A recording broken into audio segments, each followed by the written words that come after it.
And the next is the materials and methods. Materials जो हम use करते हैं, Sigma Aldrich, Germany supplied, calcium chloride, calcium chloride, sodium bicarbonate and EDTA of analytical grade. ये सारे जो हैं वो हम मटेरियल यूज़ करते हैं। इसके बाद हम यूवी लाइट यूज़ करते हैं। यूवी लाइट जो है वो जनरेट कहाँ से होती है? Generated by UV lamp source having 15 millimetre diameter. Voltage होता है 54 वोल्ट एंड आउटपुट पावर हमारे पास 12 होती है। जो इसकी इंटेंसिटी होती है वो 2 मिली वाट होती है एंड डिस्टेंस होता है 2 centimetre. For the determination of calcium ion concentration 10 ml of working solution was taken every 15 minute, filtered by 0.025 micrometer membrane filter and titrated with EDTA standardized solution. At the end of experiment, the solution was filtered and precipitate were collected and examined by XRD. इसमें हम सारा process करते हैं, इसको standardise करते हैं, filter करते हैं एंड लास्ट पे हम उसे कलेक्ट करके एग्ज़ामाइन करते हैं। एग्ज़ामाइन करने के लिए हम XRD यूज़ करते हैं। XR डायफ्रैक्शन जो है वो एनालिटिकल टेक्निक है जो सिर्फ क्रिस्टल्स को एग्ज़ामाइन करने के लिए यूज़ होती है। और हम इसका जो साइज़ है स्पेसिफ़िकली हम 10 × 10 मिलीमीटर रखते हैं। उसको कट डाउन करके ब्लेड के साथ इतने उसको साइज़ में कट करके हम उसके बाद उसको एग्ज़ामाइन करते हैं, एनालाइज़ करते हैं। नेक्स्ट है result and discussions. Calcium carbonate scale meditation in water using UV light was reported. हमने जितनी टेक्निक्स देखी इसको कैल्शियम कार्बोनेट स्केलिंग को मेडिटेट करने के लिए, इसमें जो सबसे एफिशिएंट टेक्निक और सबसे एफिशिएंट जो मेथड था वो यूवी लाइट से था।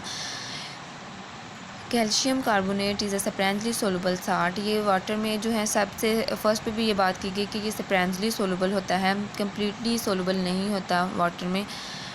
इसी वजह से ये क्या करता है, कैल्शियम कार्बोनेट की स्केलिंग करता है। Growing by a parabolic rate law.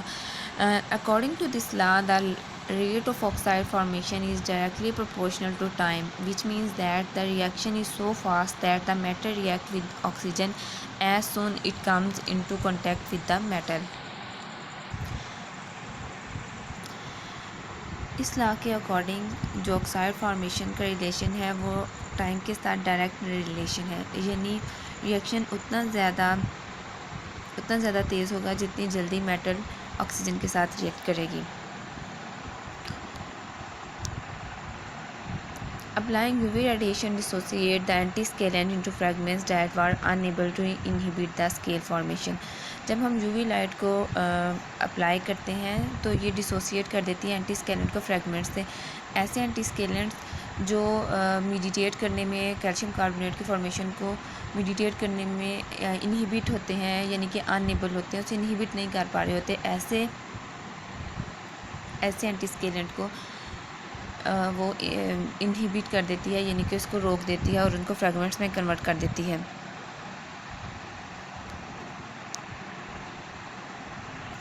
When increase the dosage to 3 mg per liter, the scale inhibition has been enhanced because the anti-scalent molecules have blocked some of the active sites that are available for crystal growth.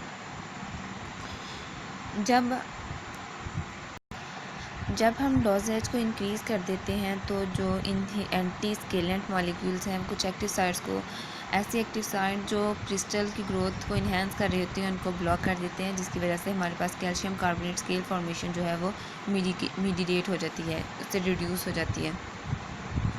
Meanwhile, increasing the anti-scalent concentration of 5 mg per liter and 10 mg per liter has raised the scale inhibition to 96% compared to 36% for the untreated case.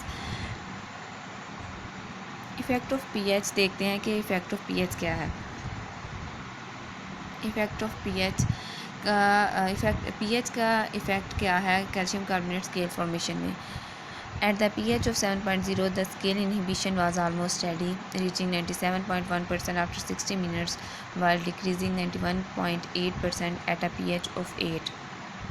On the other hand, increasing pH to 9 had a drastic effect on the scale inhibition behavior, falling slowly in the first 15 minutes and then sharply decreasing in next 15 minutes. After 60 minutes of exposure, the scale growth rate drops to 71% when compared to control samples. इस सारी discussion में ये पता चला कि जैसे हम pH को इंक्रीज़ करेंगे तो हमारे पास क्या है, कैल्शियम कार्बोनेट स्केल फॉर्मेशन भी इंक्रीज़ कर जाएगी. The increase in the temperature or the solution pH leads the acceleration of calcium carbonate scale formation and crystal growth. यानी कि टेम्परेचर और जो pH है इनका भी डायरेक्ट रिलेशन है. जैसे जैसे ये हम इंक्रीज़ करेंगे वैसे वैसे हमारे पास स्केलिंग भी इंक्रीज़ करती जाएगी. यहाँ ग्राफ दिखाया गया है जिसमें नज़र आ रहा है कि जैसे जैसे हम pH को इंक्रीज़ कर रहे हैं कैल्शियम कार्बोनेट की स्केलिंग भी इंक्रीज़ कर रही है. Again वही बात, by increasing sample pH and increase in the carbonate concentration by 2 order of magnitude we noticed. An increase in sample pH also change carbonate ion combination, hence increasing the rate of calcium carbonate precipitation. Start में भी हमने देखा calcium carbonate scale formation पे कौन से factors जो हैं वो इफ़ेक्ट करते हैं. Calcium carbonate scale formation involve super saturation, nucleation, crystal growth and precipitation. ये सारे जो फैक्टर्स हैं ये इसकी ग्रोथ पे इफ़ेक्ट करते हैं. When shifting from visible to UV region to 65 nanometer, the radiation energy increased, exciting more calcium ions, degrading the crystal growth by about 85%. हमने देखा कि जब हम यूवी लाइट का ऊपर भी हमने जिक्र किया कि जैसे हम यूवी लाइट को अप्लाई करते हैं तो हमारे पास जो इसकी रिडक्शन है, मिटिगेशन है, वो ज़्यादा हो जाती है. यहाँ भी हमने देखा जैसे हम शिफ्ट होते हैं विजिबल से यूवी रीजन में तो हमारे पास जो है कैल्शियम आयंस एक्साइट होते हैं जिसकी वजह से 85% रिडक्शन होती है कैल्शियम कार्बोनेट स्केलिंग में.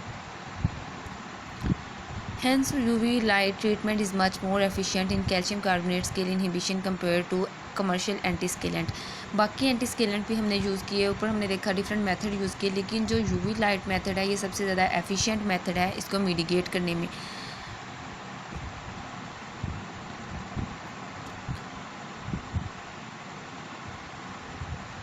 UV radiation is commonly used in water treatment to get rid of pathogens without having any harmful effect when compared to chemical antiscalant. अब हमने ऊपर देखा कि जो कैल्शियम कार्बोनेट स्केल फॉर्मेशन है वो हमें प्रोटेक्टिव इन्वायरमेंट प्रोवाइड करती है पैथोजेंस और बैक्टीरिया को प्रोड्यूस करने में. तो जो यूवी लाइट है वो ऐसे पैथोजेंस और बैक्टीरिया को किल भी करती है एंड इसका कोई साइड इफ़ेक्ट भी नहीं होता. तो इसी हिसाब से भी ये बहुत ज़्यादा एफिशिएंट है यूवी लाइट.